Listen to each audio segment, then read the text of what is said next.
Right, good afternoon, everyone. It's a great pleasure to have a chance to welcome this afternoon to the new work series Bertrand Augier, who's a maître de conférence at the University of Nantes in France, known to all of us, I'm sure, for his work on late Republican history, civil wars, their impact on Italy and on the Roman governing class, on the Roman political elite.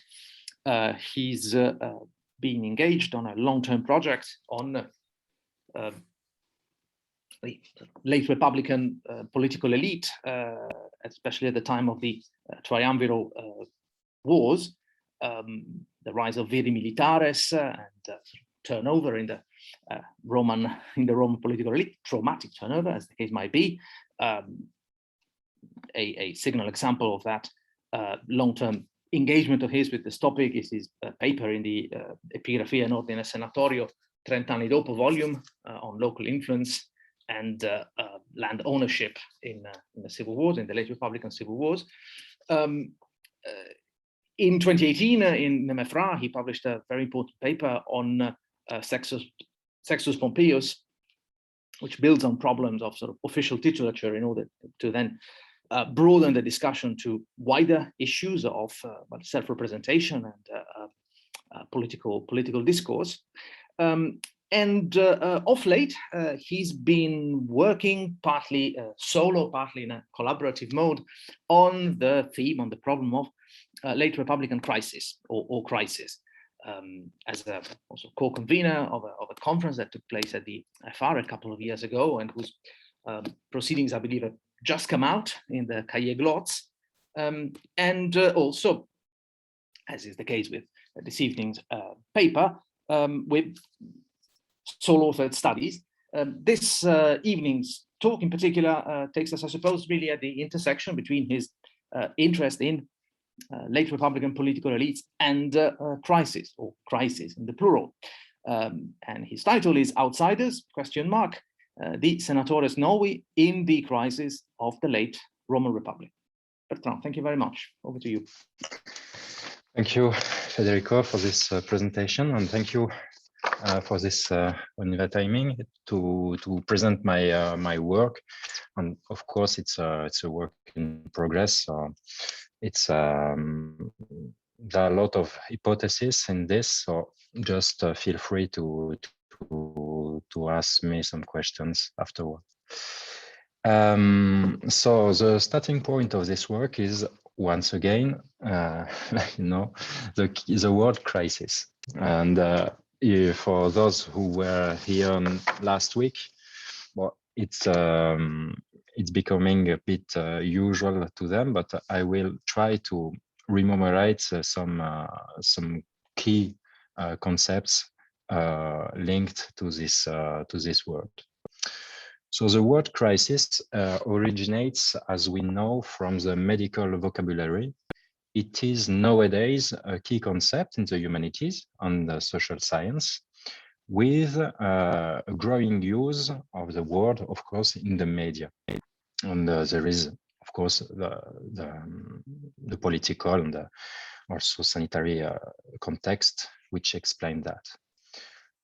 According to Reinhard Kozlek, the great German historian, its uses have been incorporated into modern social and political language, admittedly, in a great variety of ways. A crisis could be defined as an event characterized by its abnormality. It's an event which cuts through, an event which judges. It brings into play both the past and the future, breaking with the usual modes of action, which implies facing the uncertainty. It brings the questions on the social, political, economic, or cultural frameworks which previously went unquestioned. In short, we can speak of a crisis, according to Jean-Michel David, this time French historian, When a society is unable to reproduce itself, neither maintaining its modes of action, in particular the political one, nor conforming to its previous representations. Regarding the late Roman Republic, the modern scholars thought generally very well assured that the period beginning with the tribunate of Tiberius Gracchus in 133 before Christ and ending with the Battle of Actium in 31 before Christ saw the development of a serious crisis which ended in a paroxysmal way with the civil wars and ultimately the Augustan Principate. This vision derived from the vision which was the vision of the illustrious contemporaries. For example, Cicero's writing in particular shows an awareness of a disease of the Respublica, which he seeks to cure. In this extract, for example, he speaks about the state of sickness, the almost hopeless situation of the Republic, while the judicial actions are corrupted. And he speaks about the perversity and unworthiness of a few men. The only remedy in this context, the most is that the most honest, the most active should be concerned with defending the laws and establishing the authority of judicial actions. So there is a crisis rhetoric in the Ciceronian work, and it was subsequently picked up and amplified by later writers, such as Plutarch, for example, which speaks about the necessity of a monarch, of a king, to cure the Republic, to cure the state of the affairs. And there, Plutarch uses the metaphor of a disease, which makes us come back to the medical vocabulary, to describe the political situation in the last decades of the Republican period. And he presents personal power as a way to cure this disease. We will find the same idea in a later work, the work of Appian of Alexandria, who emphasizes other characteristic features of a crisis. For example, on the subject that I talked about last week, violence. He speaks about stasis, contestations, quarrels, murders, and then war.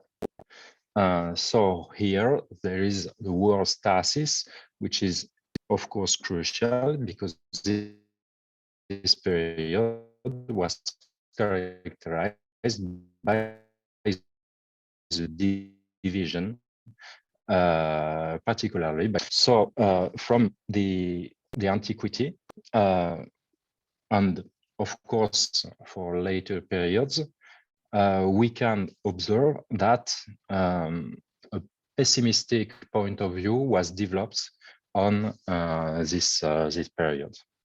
A pessimistic point of view that we find, for example, very well represented in Sallust, of course, and in particularly in the Bellum Jugurthinum. The fact that, according to Sallust, there was no opposition between two periods in the Roman history. Before the late 2nd century before Christ, when the Senate and the people shared the government without patience, without violence.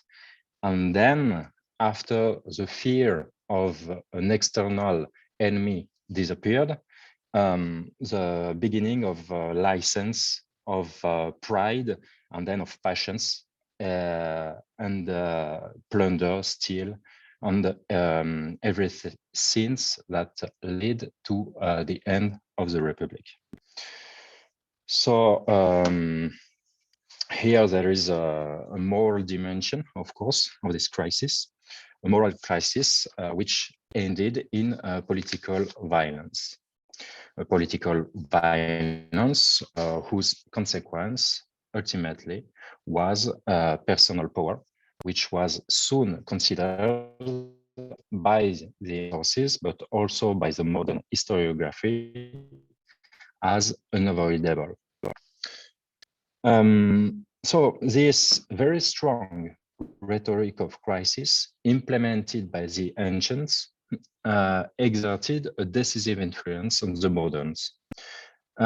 So much that the very notion of crisis is usually associated with preconceptions and value-based judgments, to the point that this period was associated in historiography with the notions of decline, revolution, Untergang, or fall.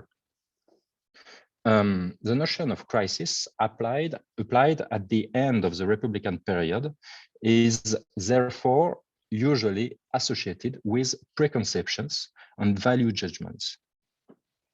And as I said, these preconceptions and value judgments had a distorting effect on the historical interpretation, which is generally proposed for these years.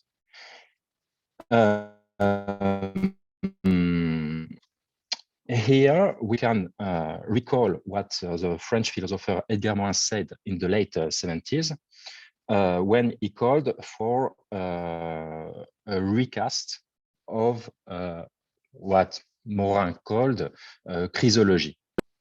He indeed underlined the fact that the term crisis is too often used to describe a proven reality and therefore finds itself devoid of utility because of an increasing naturalized and reified use of the notion. What raises questions is not the operative value of the concept, but the excessively loose and indefinite use that is often made of it in historiography.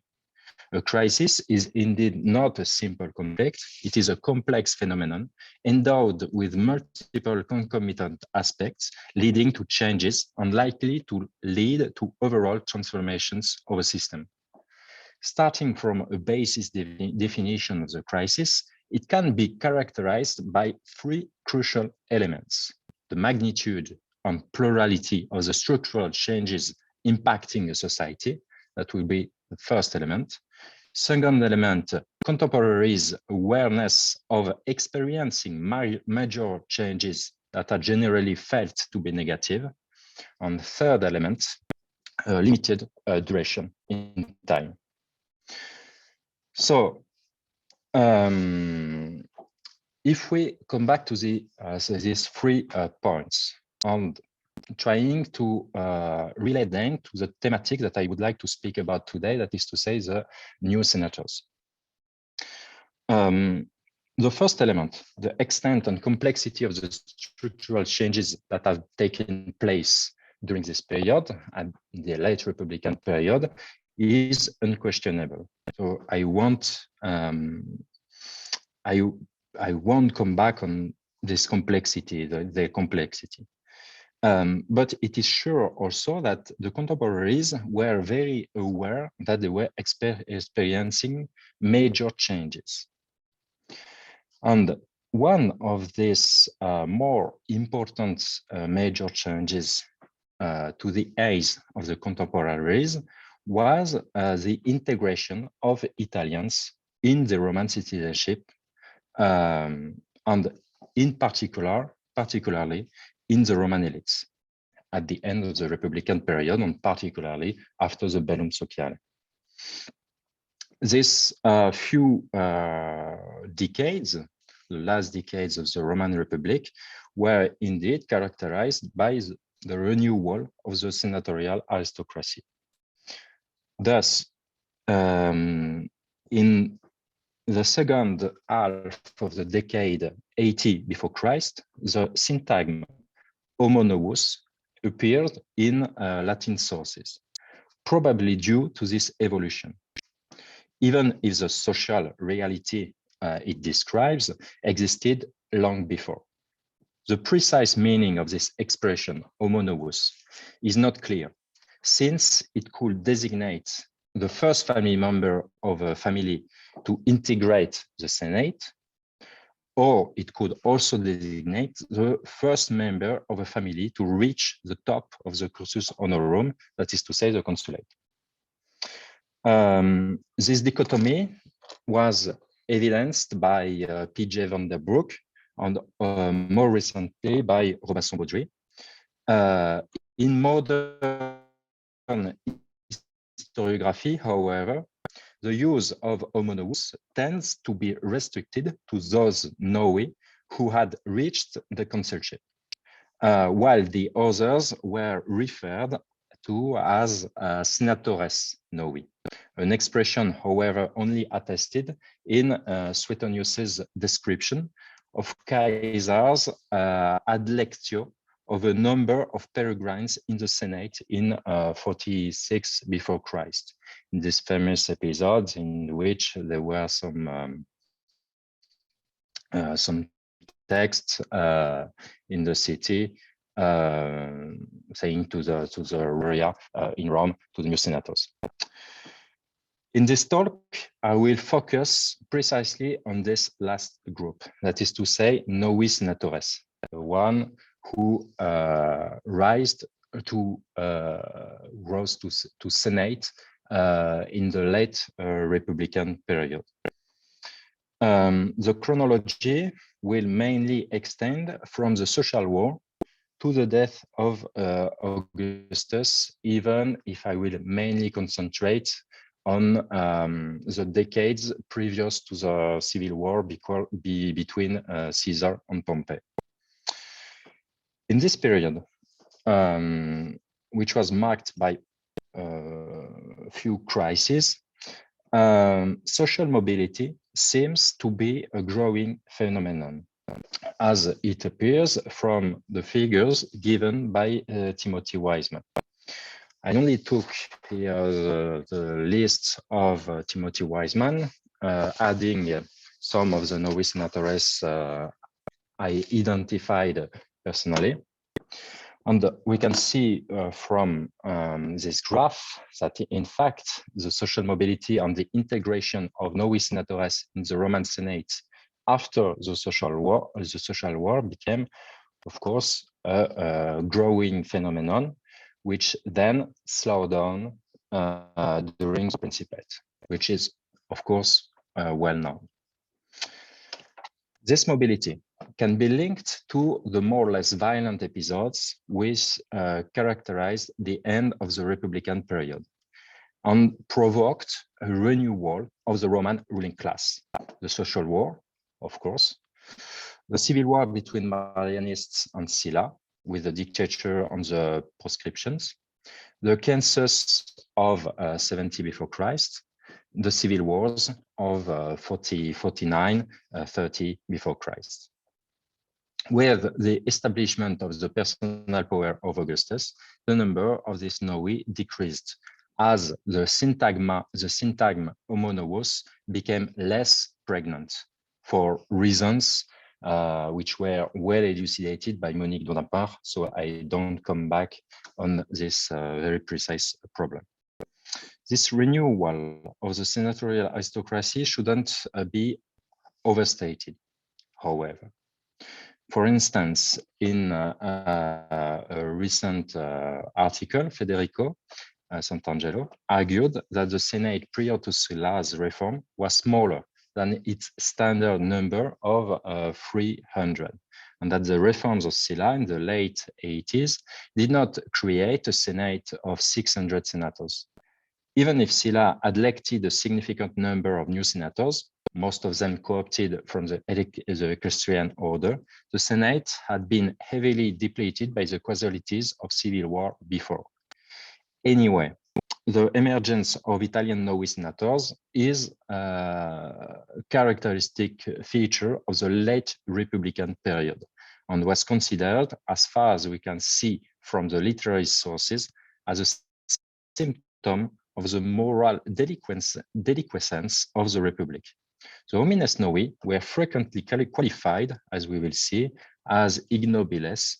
The adjectives infimus, humilis, or obscurus are frequently attached to the noui. So they were often described as ignoti homines, which they were certainly not.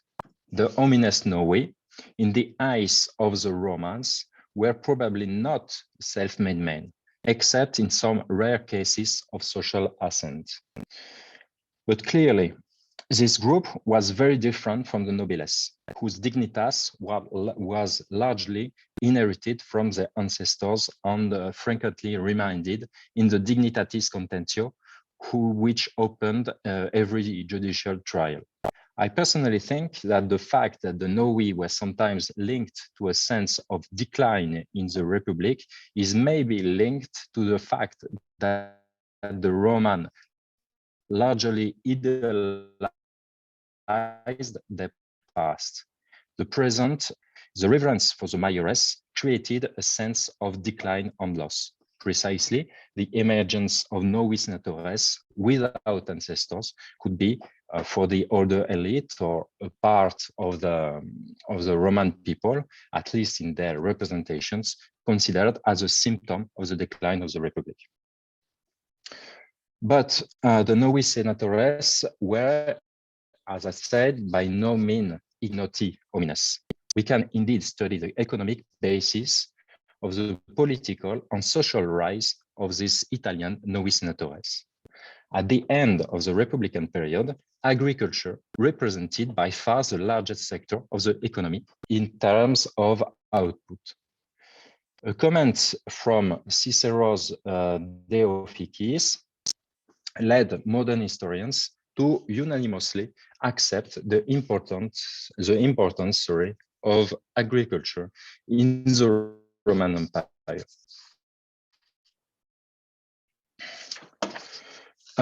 From which it is possible to make money, none is better than agriculture, none more productive, none sweeter, none more worthy of a freeman. A similar assertion can be found in Cato's preface of his De Agricultura. Text I didn't put here, but it exists. From this text and other ones, we can see that upper-class Romans partly depended on their ability to achieve sufficient income from agriculture in order to maintain the social position. From this point of view, there was homogeneity within the Roman socio-political elite, senatores of the older families, novi senatores, but also equites, odominobiles. The novi senatores, of course, the novi senatores were no exception. Economic wealth and political power went hand in hand in Roman public life. It is clear that acquiring and owing extensive assets was naturally linked to the fulfillment of a political career. So we can assume that most of the novi senatores were rich men before the political career, and that their fortune was mainly composed of land.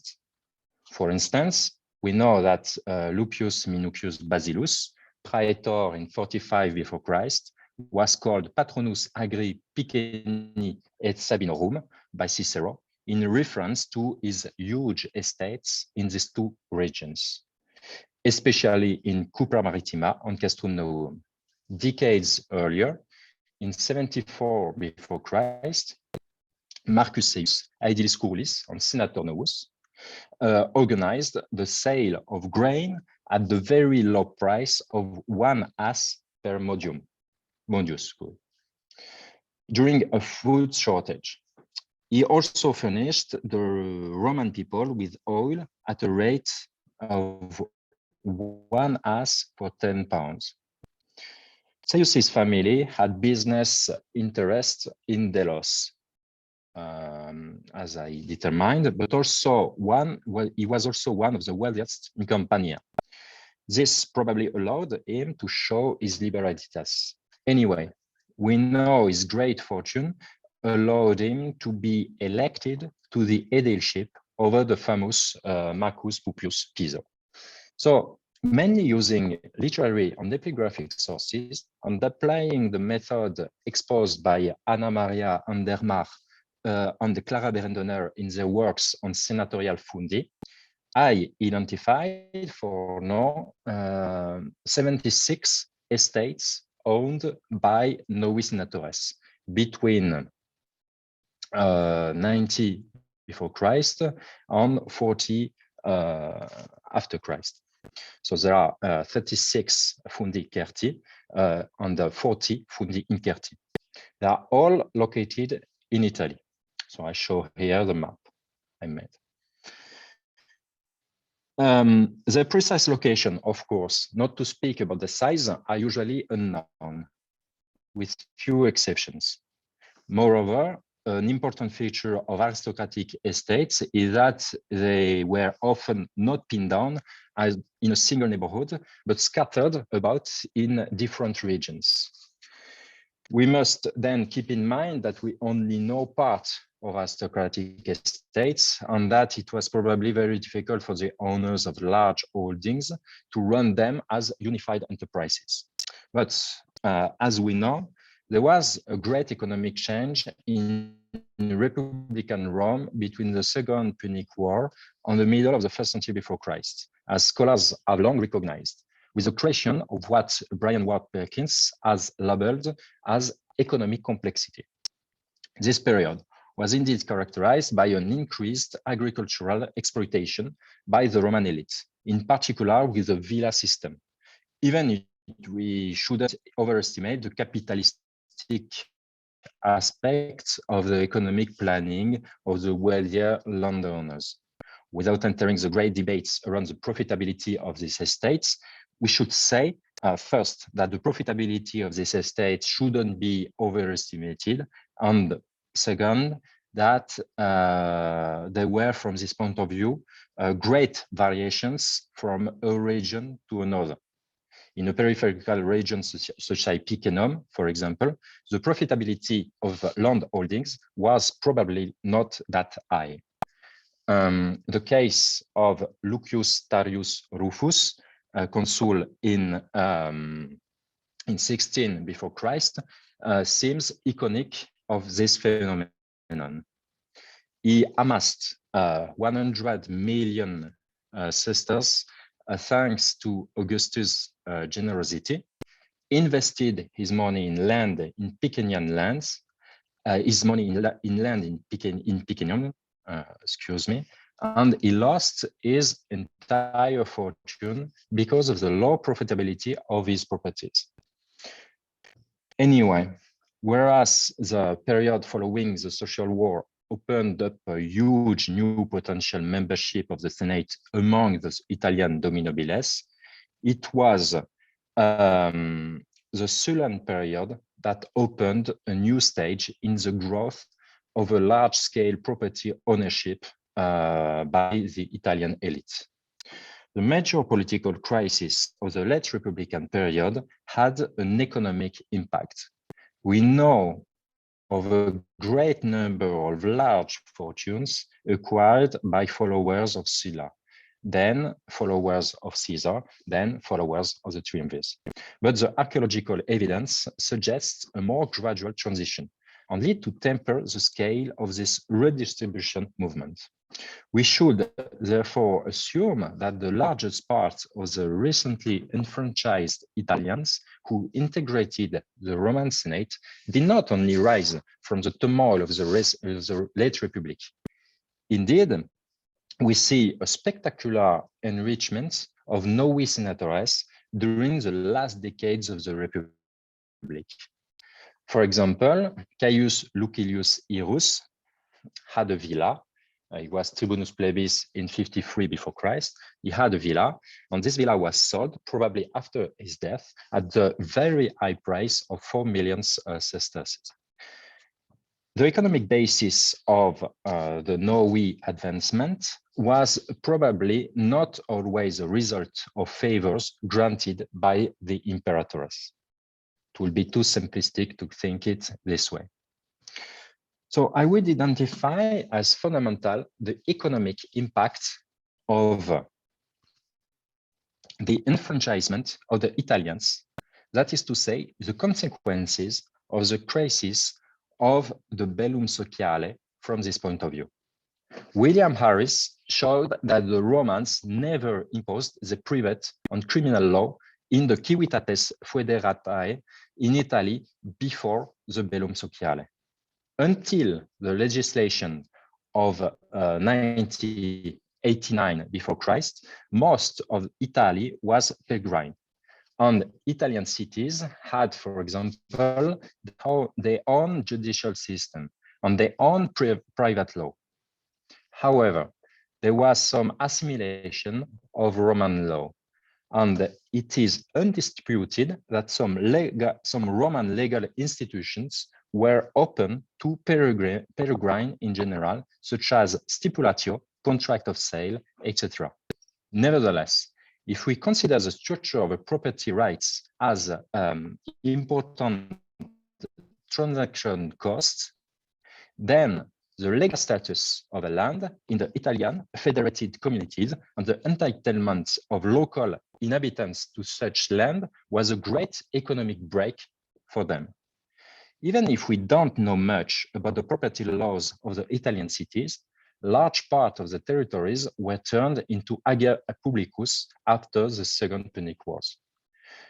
Ager publicus technically belonged to the Roman, but the Italian holders of such land could still work their land under the legal regime of occupatio, which was considered as a sort of beneficium. These rights on ager publicus were threatened at the end of the 2nd century before Christ. The Gracchi started a process of denationalization, privatization, and distributions of ager publicus at the expense of the Roman and Italian veteres possessiones, whose right of occupatio was limited to 500 jugera, with, of course, additional amount for children. The period from 133 to 111 before Christ were then crucial for the transformation of arable ager publicus into private land. The end of this process can be identified with the Lex Agraria of 111, whose first 11 lines suggest that all holdings of land by veteres possessiones within a 500 jugera limit were to be recognized as private. However, the main losers of this process of privatization of the ager publicus were, of course, the Italian allies, since a higher proportion of their holdings consisted in such land, and because they were bereft of a great part of it. This process would have had a serious impact on the relationship between the Romans and the Italians, and it would have been a direct cause of the social war a few decades later, as we know, of course. The growing claim for Roman citizenship probably came from the hope that the acquisition of Roman citizenship would protect them against such confiscations as they had experienced in the Gracchian period. This situation led to the bellum sociale. Then we can assume with Saskia Roslar in a very important book, of course, that the conflict was the consequence of the Gracchist choice to privatize much of the former public land, or at least to create security of tenure on it, mainly to the benefit of citizens. The benefits of Roman citizenship were quite limited from an economic point of view. Nevertheless, I believe that insecurity of possession limited land investment in the regions concerned by the Gracchian distributions, such as Picenum.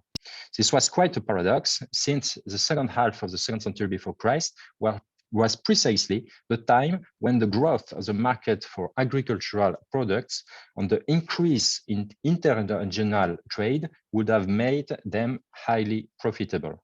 Maybe this is a way of explaining the very severe appreciation of Cicero on the law of 118, generally identified with the Lex Toria, which stopped any further distribution of public land and made occupied land the property of its current holders on payment of a rate.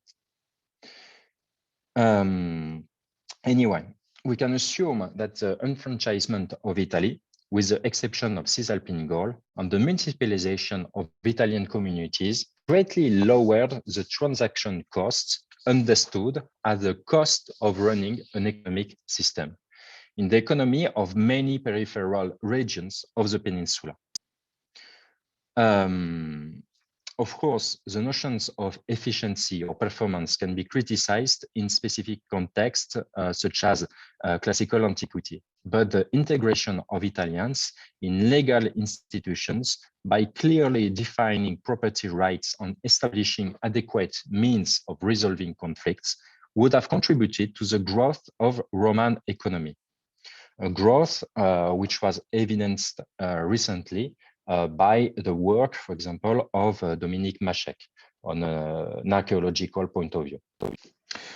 The municipalization process also meant standardization of private law, even if the Roman legal system was probably not authoritative enough to establish some rules of the game for economic activity across the world society. For instance, whereas the Roman law provided the legal framework for agricultural tenancy, which could increase the profitability of the elite's estates. Moreover, the cost of ascertaining and protecting property rights by seeking the protection of the law on informal institutions, such as clientela, were no longer an impediment to economic activity. Italian integration in Roman citizenship indeed served the interests of a wealthy class of landowners, establishing procedures that made the law more accessible and predictable, and establishing institutions that could encourage the economic activity. It seems it needs hardly to be said that the impact of such institutional development and configurations such as this is not numerically quantifiable, but we know that in central Western Italy, where a great number of communities possessed Roman citizenship before the Bellum Sociale, the Ager Publicus had already been, for a great part, privatized from the 2nd century before Christ. Then we can reasonably think that the institutional change described above mainly impacted the economic growth of the more peripheral regions of Italy, especially the regions that show vast extensions of Ager Publicus and where the activity of the Gracchian commissioners took place, such as southern Italy, Picenum, Stamnium, Apulia, and Lucania. That's how I believe we can also explain above the strictly political factors, the spectacular growth in the number of noui senatores in the decade following the Bellum Sociale, which was exactly parallel to the archaeological evidence that show an agricultural development of the peripheral parts of Italy. This development leads us to the third dimension of a crisis, that is to say, the chronologically circumscribed nature of a crisis. This dimension seems decisive to me, as it paradoxically remains often left aside by modern scholars in their evaluations of the period. In my opinion, it is indeed irrelevant to consider the last decades of the Republican period as a long crisis, embodied by various conflicting episodes that would be only its different avatars. This perspective reduces conflicting episodes to simple epiphenomena, warning signs of the ineluctable end of the Republican regime. I found more interesting to study individually each crisis or critical episode, and therefore to conceive the period as marked by a series of circumscribed crises of varying intensity, such as the Bellum Sociale, but also the Gracchian or Silan episode, the Catiline War, or the Tribunate of Claudius. The interest for this microhistorical approach is to understand the multiple dimensions and evolutions of Roman politics, society, culture, as well as the elements of continuity. This pushes to its peak the perspective recently initiated by Harriet Flower on Roman Republican history, who cut into various successive incarnations the Res Publica. On the other hand, it is a radical criticizing of the thesis of Christian Mayer, according to which the last decades of the Republican period did not follow what could be considered as the normal path of a crisis and can be considered as a crisis without alternative. So to sum up this point, a reassessment of the importance of short time seems necessary to me to face the critical conjunctures and the more or less significant fluctuations that they could induce. The weight of the event in the sense of external perturbation introduced randomly into a system in the face of structural evolution can thus constitute a path for reflection on critical conjectures. This reversal of perspective allows us to avoid the theological obstacle that we were talking about earlier, trying to revive in a certain way the ambition of Eric Gruen work on the last generation of the Roman Republic. This major reversal of perspective implies, I think, a paradigmatic shift. Crisis must not be simply conceived as the symptom, but also, and more fundamentally, as we just saw, episodes necessary for rebalancing or balancing the civic community.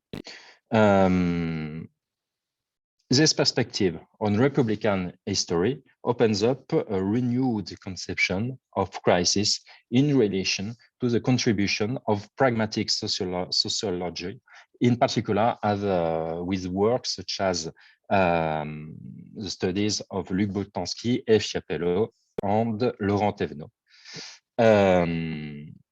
But also it can be the theoretical frame can also be the economics of convention,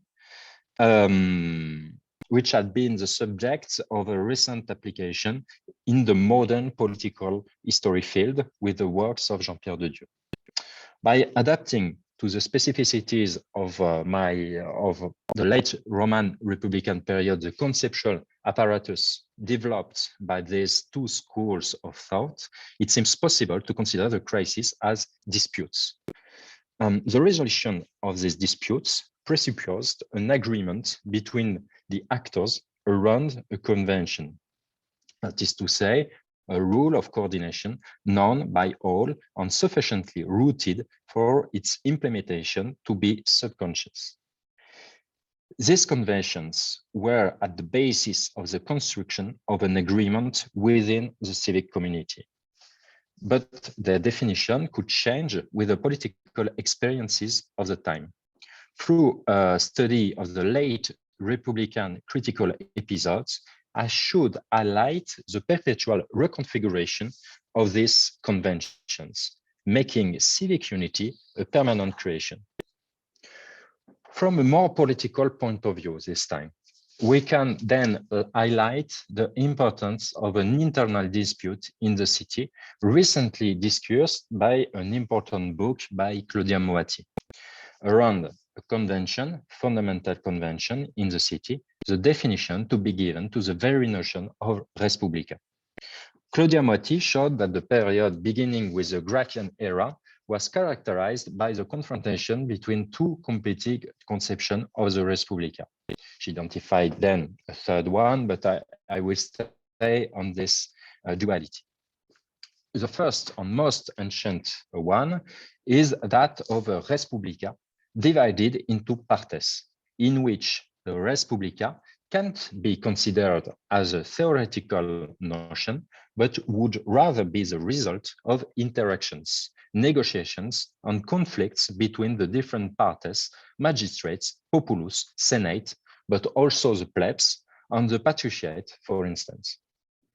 On the other hand, from the 2nd century before Christ, a desire to clarify the meaning to be given to the term res publica emerged. This desire is linked by Claudia Moatti to the Polybian model of analysis of Roman institutions. This new conception insists on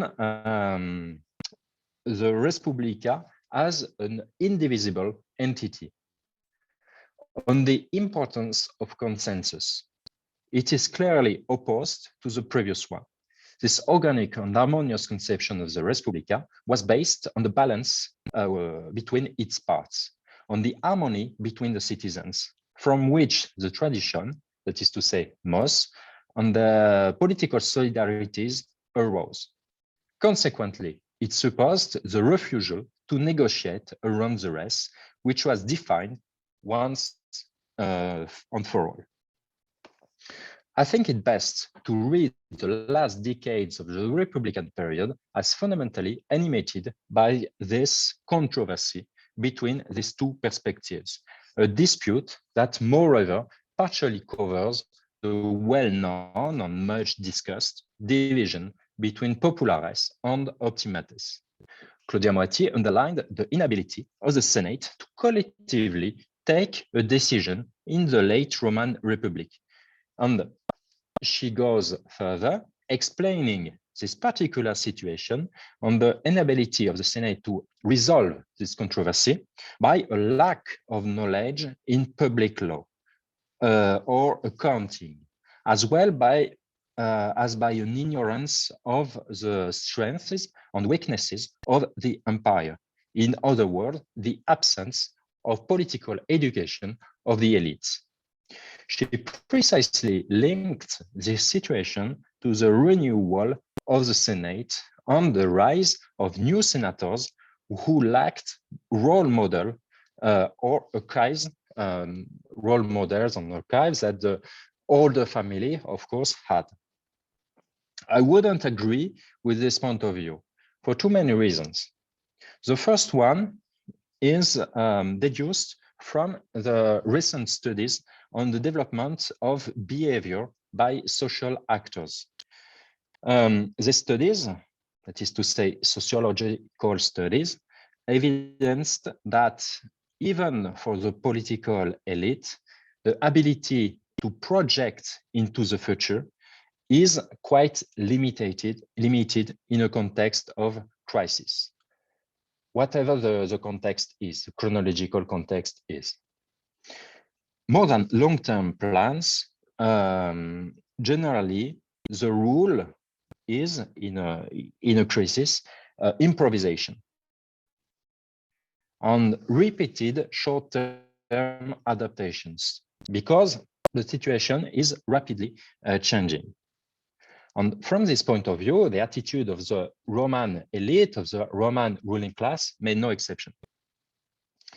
Long-term vision in a crisis situation is the appanage of very few actors who precisely are able to carry new conventions.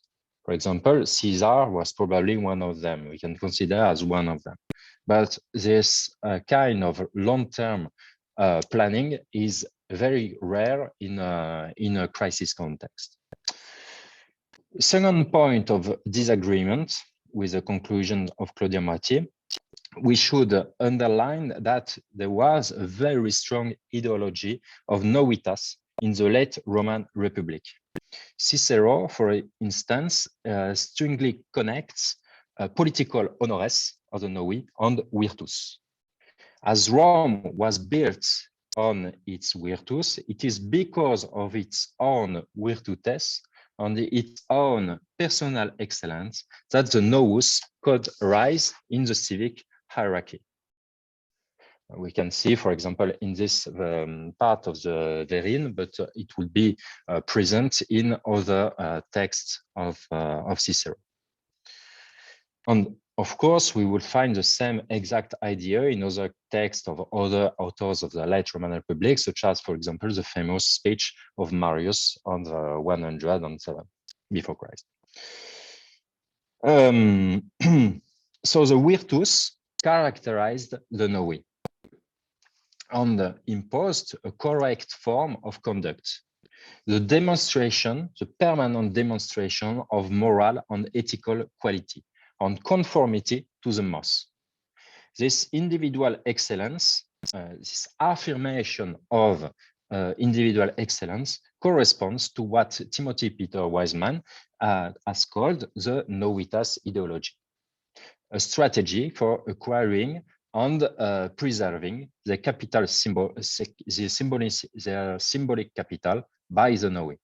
I showed elsewhere that this was the main component of the aristocratic honor of the noui, which was characterized by ethical excellence, allowing them to obtain the esteem of the community. This individual excellence was also expected from the noblesse, for instance, but the noblesse could also rely on the recommendation of the mayores. It seems difficult then to attribute a general mediocrity to the whole group of noui. Moreover, Wiseman showed that they often based their social ascent on military, but also legal or rhetorical competencies. What crises allow us to see in this context is that most of the noui we know had to conform themselves to the traditional role of an aristocrat, and that they were able to conform themselves in a critical context to this traditional role. Of course, we know that Cicero or others were very attached to the Respublica. Cicero, you know, all his writings. We can also speak about the novus such as Caius Asinius Pollio, who wrote during the civil wars that he wanted neither fail the Respublica, neither survive the Respublica. Neque deesse republicae, neque superesse. These were strong words, but of which Respublica are they talking? Of course, there is here the controversy between the dispute between these two conventions that I spoke about earlier. And of course, in Norway, they had to choose one interpretation or the other. We can distinguish, let's say, a convention that was more favored than another by the noui. We can say that. But we know that some of them went for the dissenting conception of Respublica. That is to say, the minority one, because the consensual conception of Respublica tended to become dominant in the last decades of the Roman Republic. So some of these noui expressed dissenting voices during the crisis of the late Republican period. For instance, we know of Quintus, tribune of the plebs in 74 before Christ, and he was characterized by his immorality, according to Cicero. And Cicero criticized him in this passage of the Procluentio, making him the example of a man ignobilis who show a lot of vices. There is a very severe judgment from Cicero, and Cicero, of course, he defends the ideology of consensus, and he was, of course, not agree with Quintus, who works for the restoration of the traditional powers of the tribuni plebis. After 70 before Christ, and the restoration of the tribunician prerogatives, a great part of the tribuni plebis acted according to the first convention, using the charge to adopt a conflictual political behavior, which was part of this traditional republican convention. Thus, Lucus Munacius Plancus Bursa was responsible for setting fire to the Curia in 52 before Christ, and was therefore condemned Dewi for violence. The leges Dewi, as I said a bit last week, were precisely designed to control the political violence, which was part of the first convention, but was totally intolerable for the second one. So the noui, the senatores noui, could become the bearers of conflictuality during the crisis. And they were not, as we often read, confined to conformism. Thus, within the framework of the factional struggles that characterized the years 50 before Christ, the initiatives of some noui earned them a public challenge. We can think of the initiative of the praetor Quintus Fuvius Calenus in favor of Caesar during his praetorship in 59 before Christ, and he earned, as we read from Cicero's correspondence, the insult of the crowd in Rome. And we know that this episode, the support he gave to Caesar, and of course his popularis politics, leads him to a huge stop in his political career, since Fufius Calenus could only resume his political career with a consulship that Caesar granted him in 47 before Christ, that is to say, 12 years later. We may also think of the way in which the tribuni plebis Marcus Coelius Vinicianus and Caius Lucilius Irus, both noui, in 53 proposed the dictatorship for Pompey. They also experienced public opprobrium, to the point to have to suffer several electoral failures in the years after. So it would be simplistic to see in this outraged reactions from the Roman plebs a manipulation by political adversaries.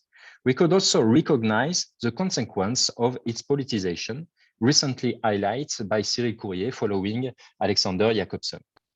Anyway, the actions of this noui in favor of the dominatio of Caesar or Pompey could appear contrary to the old definition of libertas and non-domination, and therefore, at least in the eyes of the fringe of Roman society, as a threat for the res publica.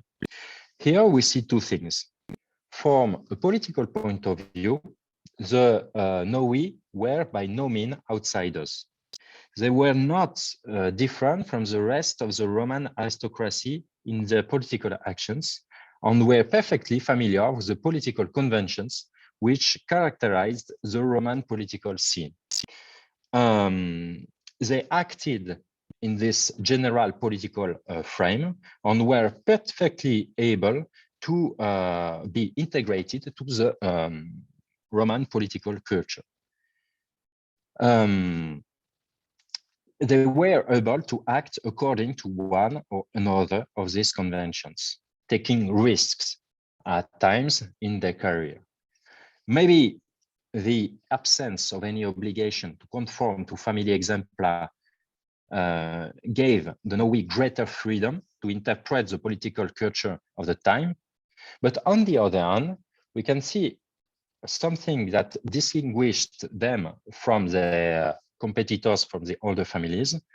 The margin of maneuver was thinner for them, since the political in the city, the political position, the social position in the city was by no means inherited. So it exposed them, in case of failure, to dishonor and decline in a more brutal way, of course, than the other aristocrats. So the rise and fall of senatores noui, of Italian senatores noui, can not be considered as a cause of the crisis of the late Roman Republic. Instead, the political crisis of the late Republican period gave them opportunities to rise and to maneuver, risking sometimes their political, social position. So I think, yeah, it's over since I spoke 1 hour, so I will stop here. Thank you very much, on Bertrand. this last sentence. Thank you. Thank you, Federico. Thank you very much indeed. Thank you very much. Right, I'm opening the floor right away for questions and comments.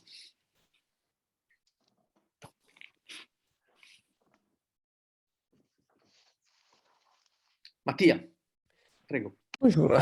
Je peux briser la glace ou tu veux, Federico? Brise la glace. Ok. Vai, spezza. Merci beaucoup pour cette communication qui était, moi je l'ai trouvé très convaincant et j'ai beaucoup apprécié votre exposition des causes socio-économiques, votre interprétation socio-économique de la guerre sociale. Ça, j'ai beaucoup apprécié. J'ai 2 questions vraiment techniques, tout petites dans votre construction. La première, vous avez cité le fait que l'occupation, avant la privatisation garchienne foncière, l'occupation, c'était une limite à l'initiative, à l'investissement foncier, non? Foncier, c'est ça que j'ai bien compris. Et je vous demande, qu'est-ce que vous pensez alors de l'élevage? Parce que si je ne me trompe pas, soit Ovide que Columelle, en se rapprochant à Caton, vont souligner comme l'investissement dans le domaine du bétail, de l'élevage, c'était mieux le faire, c'était mieux profitable sur le terrain en occupation, en régime d'occupation, parce qu'il était plus profitable, plus sûr, non?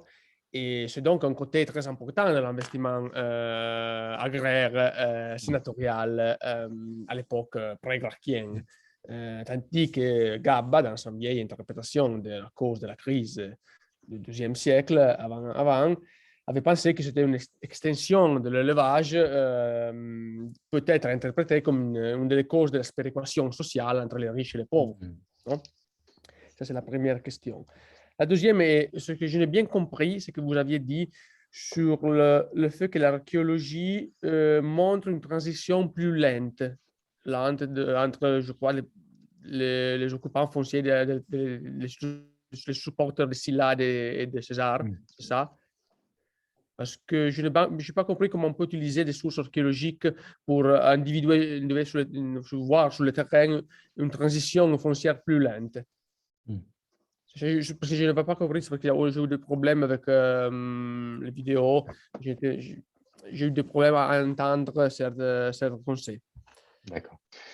Alors, merci pour ces questions. Je réponds en français du coup. Oui, je préfère. Pour moi, c'est quand même. Pas de souci. Pour les autres. Alors, pour l'élevage, oui, vous soulignez quelque chose. Et là, je pense que justement, on touche à l'idée sur laquelle il faudrait différencier entre les régions.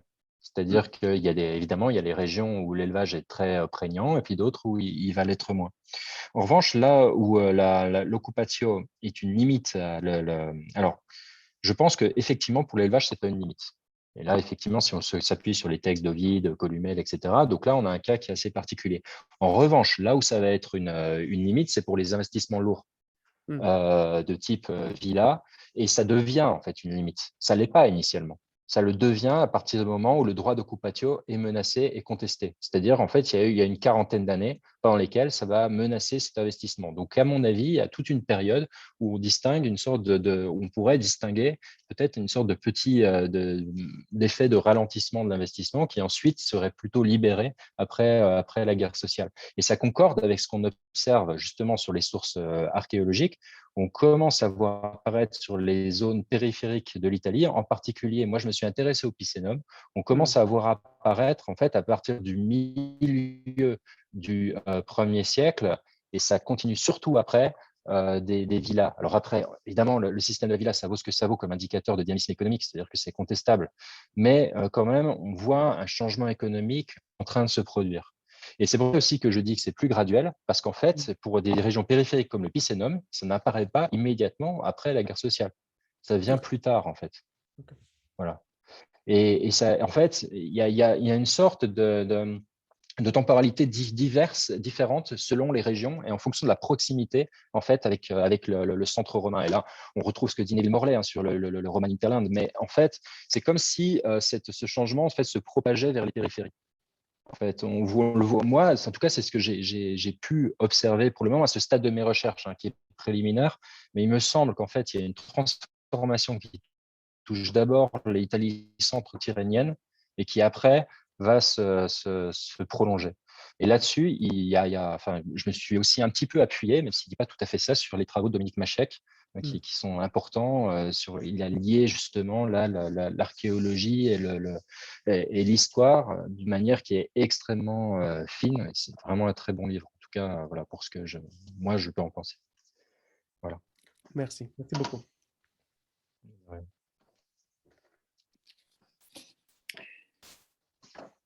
More questions, comments?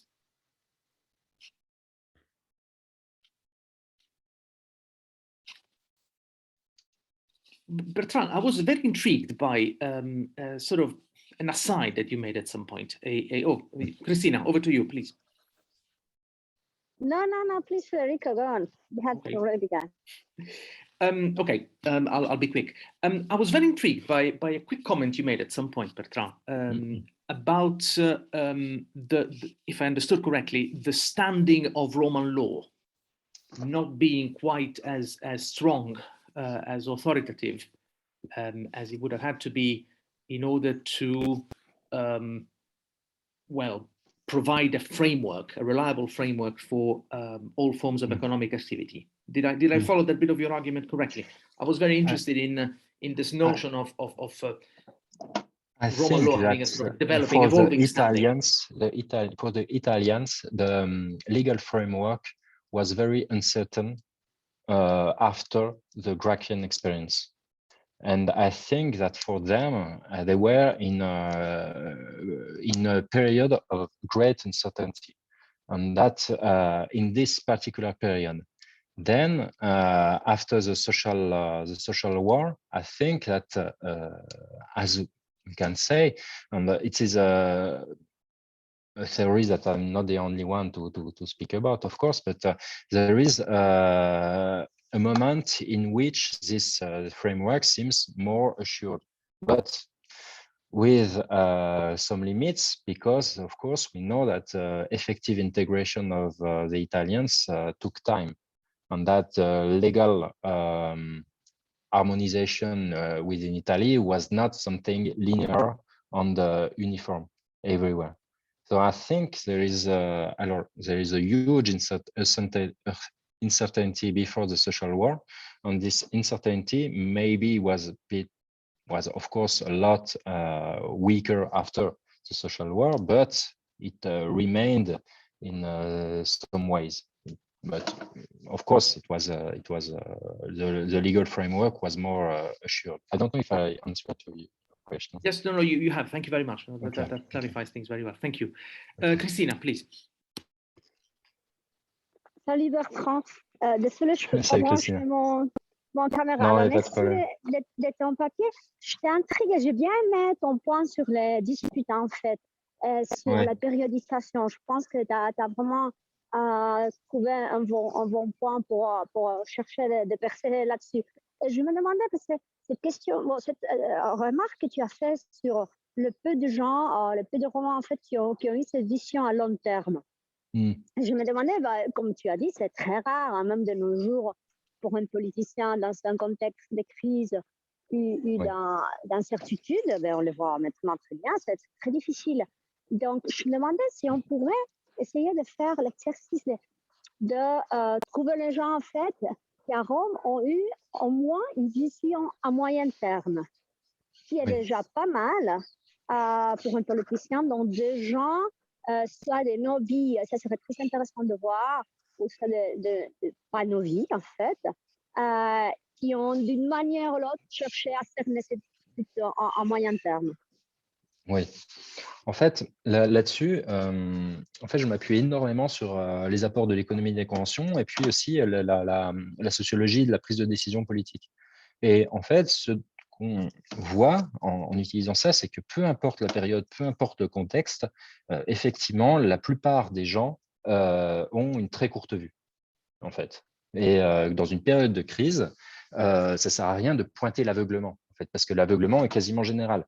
Je pense, on prend l'historiographie très récente, cet aveuglement a été pointé, par exemple, par un ouvrage très récent pour les débuts de la Première Guerre mondiale. Donc, l'aveuglement, en fait, n'est pas du tout original à Rome, contrairement à ce qu'on pense souvent, ce qui est souvent écrit, hein, c'est-à-dire cet aveuglement de l'aristocratie romaine qui serait allé dans le mur sans même s'en rendre compte, etc. Ça, c'est évidemment quelque chose dont on doit absolument se rendre compte. Et dans ce contexte-là, effectivement, il y a quelques personnalités qui parviennent, elles, à pas forcément avoir une vision à plus long terme, mais enfin, pas forcément à prévoir ce qui va se passer, mais qui vont avoir en revanche une vision à long terme, c'est-à-dire une volonté non pas de se contenter des petits arrangements quotidiens, mais d'aller au-delà pour imposer une sorte de réforme d'ensemble de la société, de la politique, etc., dans un sens ou dans l'autre. Et ceux-ci, ça va être des porteurs de conventions nouvelles, en fait, souvent. Donc, des gens qui se font les porteurs d'un fonctionnement nouveau dans la cité. Et effectivement, il y en a. Et je pense qu'on peut lire aussi l'initiative de César à cette aune-là. Il faudrait peut-être relire Catilina de cette manière-là. Cicéron, toutes ses œuvres de réforme de la République, c'est le cas aussi. Et puis, même Brutus. Brutus, dans tout ce qu'il écrit, contre la dominatio et le fait que son idéal républicain, c'est une lutte contre la dominatio en faveur de la libertas. La plupart des aristocrates, eux, vont se départir de ces enjeux idéologiques-là. En revanche, il y a quelques acteurs, et tu as raison, il faudrait les identifier clairement, voir comment se développe leur argumentaire et comment est-ce qu'ils sont suivis des faits ou pas. Donc, il y en a quelques-uns qui parviennent, eux, à développer,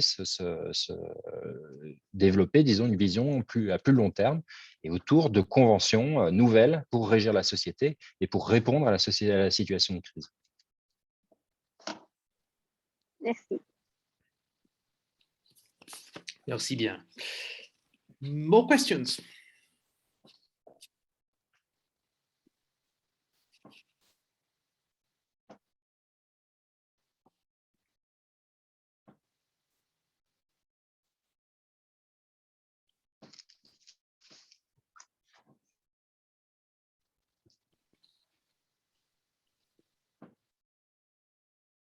Well, I was extremely, as you know, Bertrand, taken with the way in which you brought in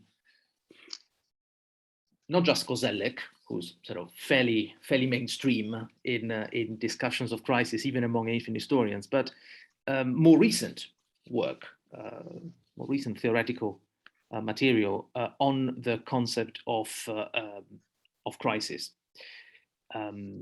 Whether related to decision making or more generally to the way in which crises come about and unfold. And I was wondering whether you could perhaps expand a bit more on what you found especially distinctive and especially fruitful about the theoretical work that you have been using. I suppose. Yes, I'm looking for some reading tips and with a quick, yes, with a quick commentary appended to them. Thank you. Okay. So I think one of the most seminal work on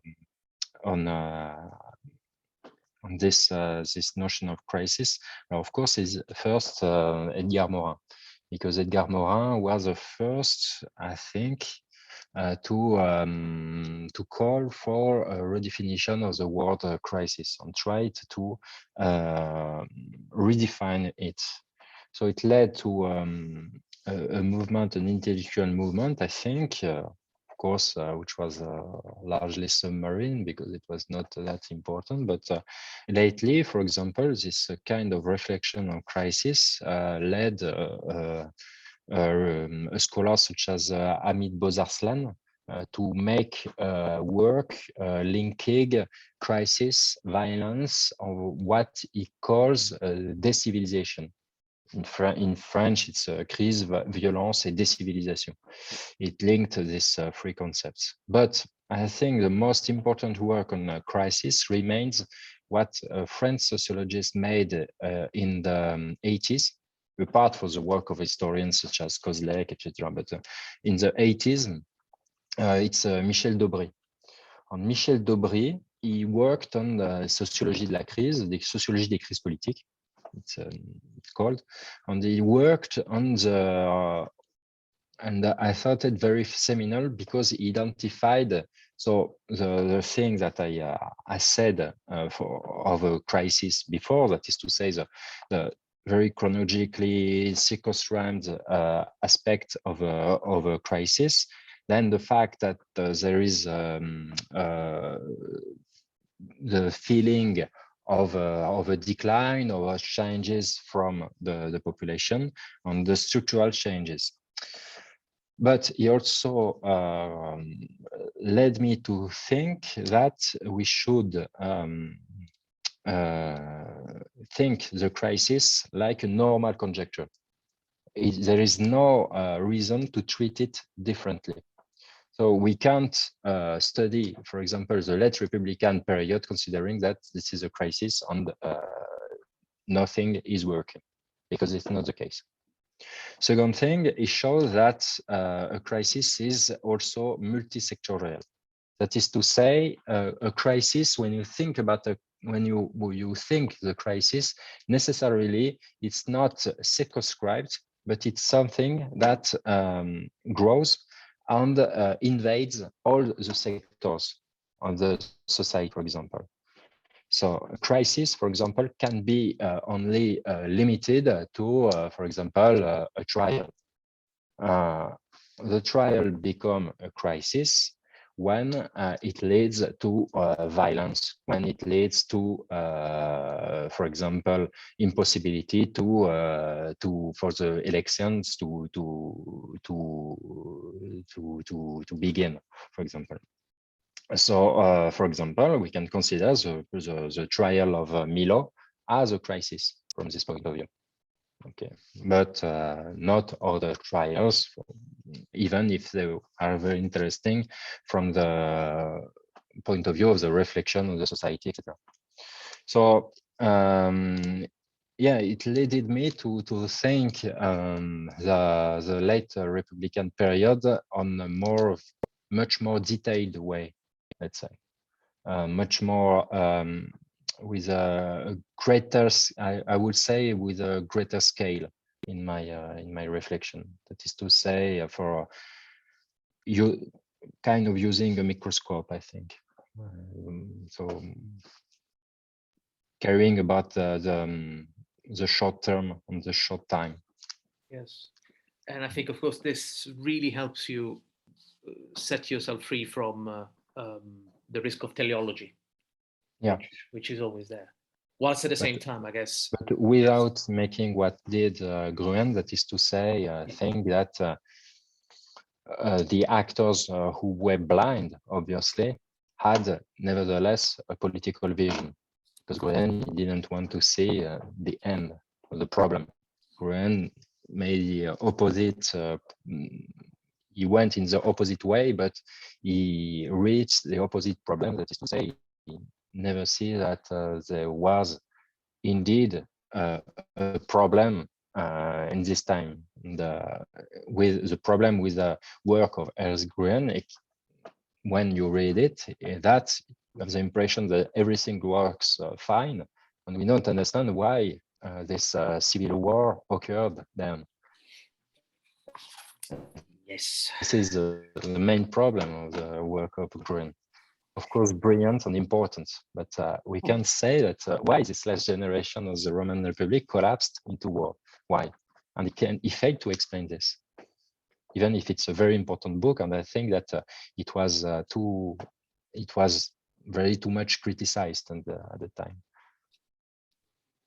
Yes, no, absolutely. you're prompt to take crisis seriously, and indeed to integrate different levels of crisis, I think is extremely important. Well, thank you very much for the reading tips. I mean, it also sort of gets me to wonder whether there is perhaps a distinctive French or sort of French-speaking set of theoretical works, sort of a cluster of theoretical reflection that at some point between the 70s and 80s really gained momentum.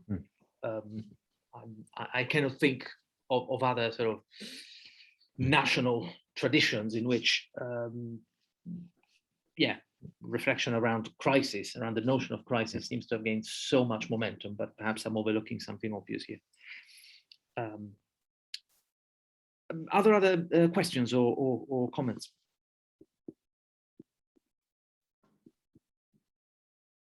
Oh, Mattia, yes. Alberto. Avant de moi, c'est Alberto. Alberto, prego.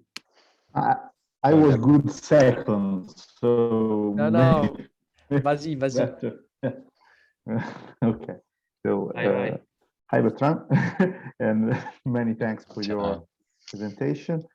Just a couple of comments, because I found very, fruitful your approach on crisis. Because if you go and examine each one, each single one, and not the last decades of the late Republic and so on, you could, I think, really catch the depth of the political arena and political discourse. And in this sense, I agree very much with your comments on the social war at the beginning of your presentation. So, of course, there's something related to the very moment. The beginning of the 1st century BC, and the results of the political proposal of the Gracchi 30 years earlier, of course. But in the end, that very moment awards many Italians the actual possibility for the later generations to get into the active politics in Rome. And I think you have really got the point when you stick together the wealth of these people and the interest on land and also their name, their social, political, and so on standing. Okay, so I really think that that's the best approach to get into this period of time, since we have a bit more of evidence on it, and that's a good way, I think, to use it. So to deepen our knowledge of single episodes and so on, single personalities and so on. I think in this sense, and that's kind of a question for you, that's probably the best way to make use of prosopography now. So to give prosopography a new chance, I think, in these days. That's a branch of scholarship which have been deeply criticized sometimes, but I think that it's very useful to get into Roman politics in the last decades of the late Republic, giving sense to what they actually did. Yeah, I fully agree with you, of course, because I am a huge promoter of prosopography myself. So no, I think that what is very interesting with prosopography is when you link it to other sources. For instance, when you link, of course, prosopography on individual life course to for example, the local economical conditions. So it works really well when you try to link to a specific region an individual, and you can explain sometimes a lot of his political career, a lot of his political attitude, and its emergence this way. And of course, it is also very interesting to link, for example, an individual that we know through prosopography to an event, for example, and to show how he was part of this event. So I think that prosopography per se can be in a kind of way, we can make it evolve using its possible interactions with other considerations and with other type of sources and other type of reflections that are contemporary. And it's don't have to be isolated anymore and only confined to a way to make a statistical study of a social group. It can be much more, I think, and we already spoke about that. But I think the great tool to make it is of course databases, informatic databases, of course. Yeah, it's an interesting idea. Yes, yes, I do hope. Yes, it has legs, I think. Mattia, you had a question, didn't you? Non, je me voulais rattacher à ce que vous dites, le deux, Federico et Bertrand disaient sur les conseils de crise, mais je regarde s'il y a d'autres questions avant moi, hein. Je ne vais pas occuper toute la place. Non, je me demandais, nous, on utilise toujours le conseil de crise de façon négative, c'est presque, non? Mais est-ce que nous savons quel était l'équivalent ancien de ce concept? Parce que je pense en latin, c'est discrimen.